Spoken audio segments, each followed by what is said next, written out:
గోదావరి దొరగారు అరిటాకులో నాకు పరవానం పెడుతుంటే పరమాత్ముడనుకున్నా.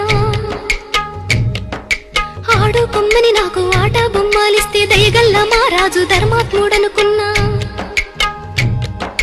జాలితోటి నాకు జామ పండు ఇచ్చి తల మీద చేయి పెడితే తండ్రి లెక్కనుకున్నా. ఎండి గిన్నెల పాలు పోసి నాకిస్తుంటే దండి గుణము చూసి దండాలు పెట్టినా.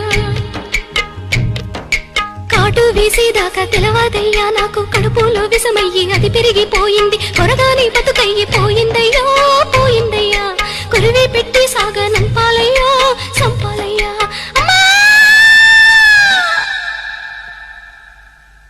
ఎన్నో పూసల నుంచి పొత్తి కడుపులోకి పలుగు వేసి పేగు పిగిలించుతున్నట్టు ఎన్నాడెరుగని నొప్పి ఎందులకి నొప్పి ఈ బాధ నాకెందుకొచ్చిందయ్యో వచ్చిందయ్యా.